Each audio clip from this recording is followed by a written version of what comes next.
नमस्कार दोस्तों, इस वीडियो को लाइक करें, हमारे चैनल ऋतिक म्यूजिक को सब्सक्राइब करें, इस घंटी के आइकन को दबाएं, ऑल सेलेक्ट करें हमारी सभी वीडियो सबसे पहले देखने के लिए।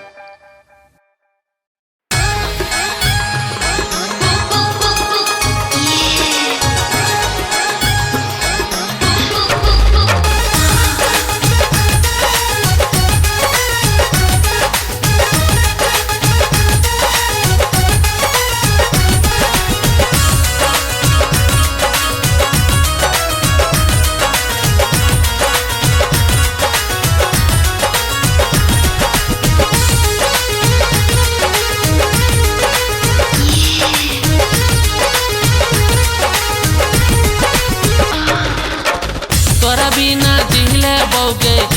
बिना जिहिले बौगे हम कोनो हाल में गे चुम्मा द के गाल में तू जइहे ससुराल में गे चुम्मा द के गाल में तू जइहे ससुराल में गे चुम्मा द के गाल में तू।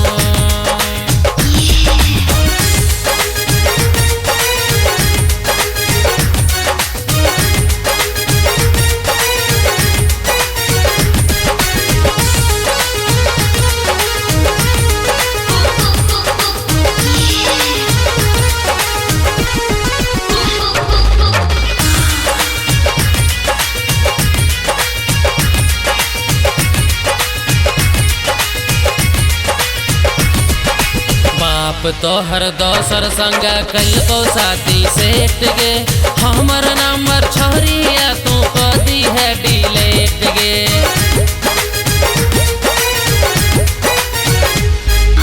बाप तोहर दोसर संग कल को साथी सेट गे हमर नंबर छोड़िया तू को दी है डिलीट गे।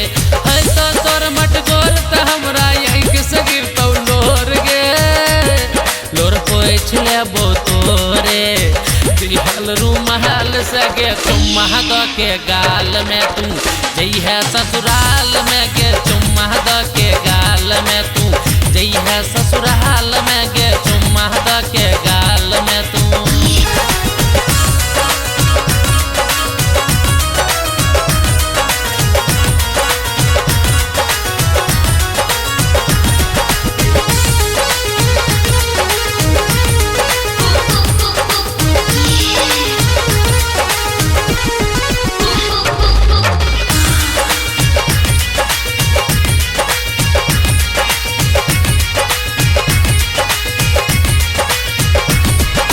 सोनी रतनेश के जेना करी है प्यार भतार के कहियो कहियो याद कली है नहीं है रे के यार के।